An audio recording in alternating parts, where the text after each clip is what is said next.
everybody, this is R. Vinola Fernando working as BT Assistant English at Chennai High School, Jafar Khan Pet, Chennai 83.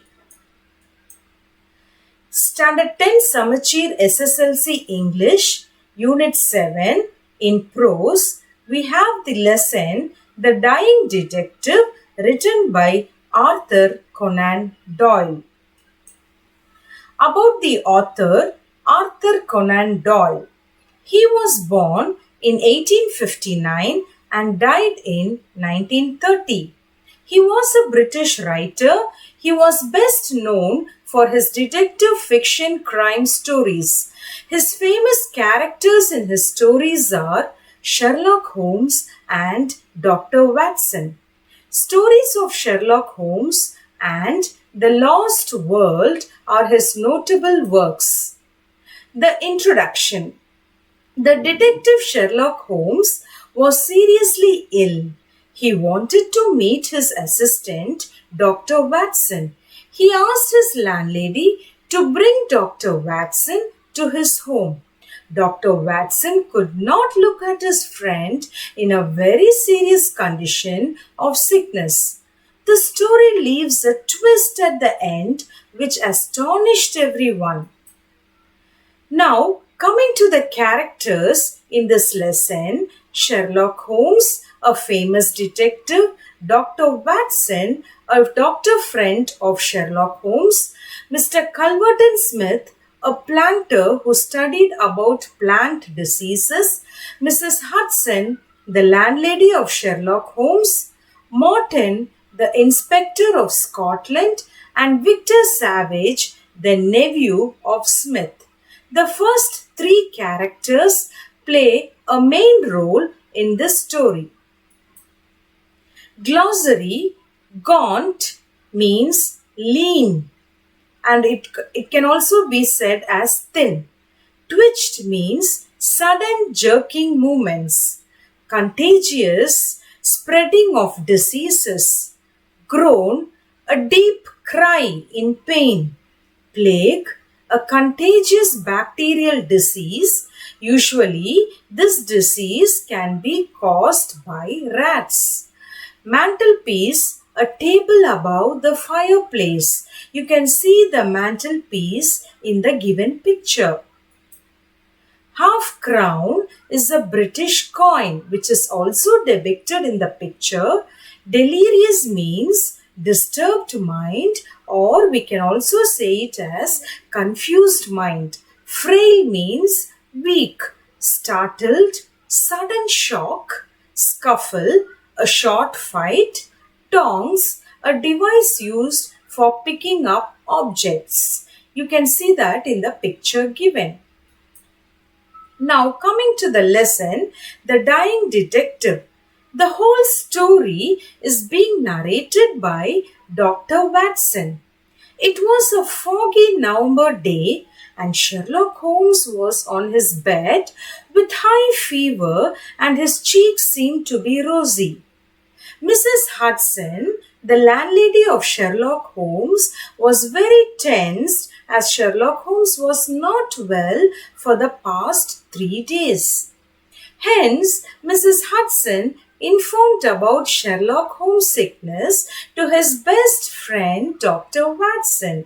Immediately, Dr. Watson came to see Sherlock Holmes and was shocked to see the condition of him.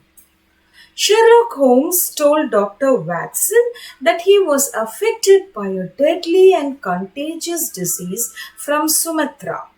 Sherlock Holmes did not allow Dr. Watson to examine him.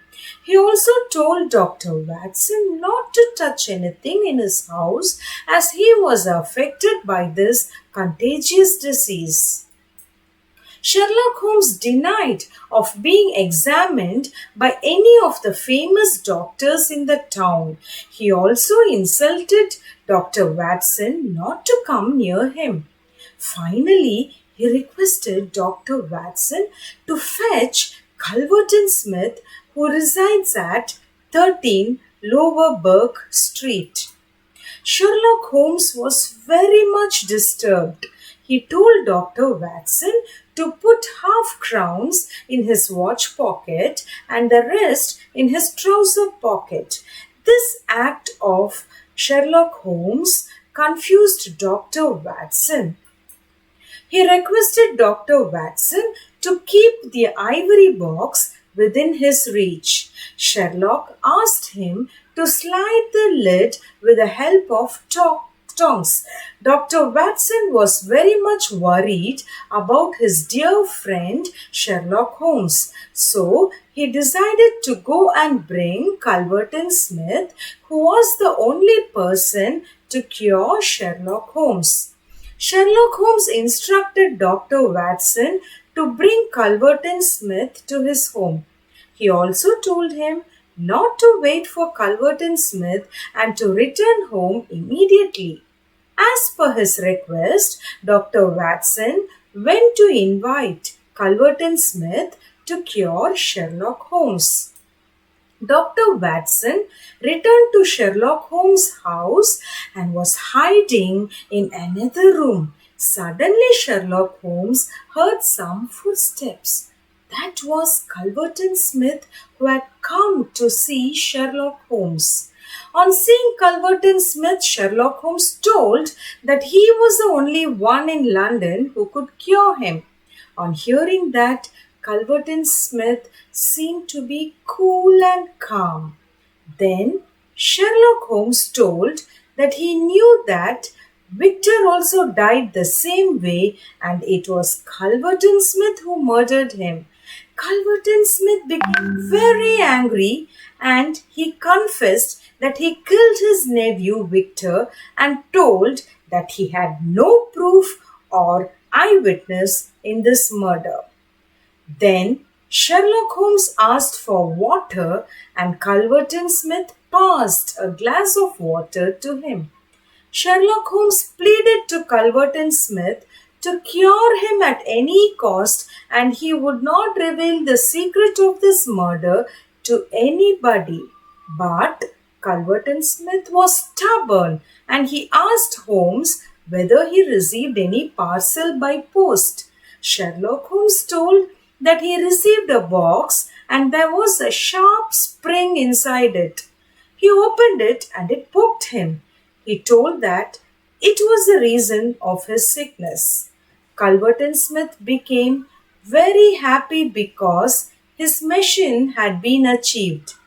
He blamed Sherlock Holmes for crossing his path in finding the criminal of Victor's case. He also revealed that he was the one who sent the parcel to harm Sherlock Holmes. After Culverton Smith's confession, Inspector Morton and Dr. Watson came out of the room to arrest Culverton Smith. It was crystal clear that Culverton Smith had murdered his nephew Victor. He was arrested and taken to prison. Now Sherlock Holmes got up from his bed and asked his apology to Dr. Watson for the whole drama. Sherlock Holmes was not sick. He was forced to act to bring Culverton Smith to his home. The plan was successful and he finally thanked Dr. Watson for his timely help to solve the case very quickly. Sherlock Holmes stories are generally considered milestone in the field of fiction. In this story, the author brings out the mystery and the underlying story behind Holmes' sickness. Thus, the detective Sherlock Holmes arrests the criminal with proper witness using his wise presence of mind. Hope you had enjoyed this story of Sherlock Holmes who brings the criminal to his home and creates a witness. And just a note, he did not move a bit. And that was a fantabulous fiction story by Arthur Conan Doyle. Questions for Standard 10 SSLC Public Exam. We have 3 synonyms. Each carries 1 mark, which is equal to 3. 3 antonyms, which carries 1 mark each, and it is equal to 3. 3 prose short answers each carries 2 marks, which is equal to 6. 2 paragraph answers each carries 5 marks, which is equal to 10. So totally from prose we will have 22 marks. Thank you all once again and all the best for your public exams. Stay happy and stay safe. Thank you all and a very good bye.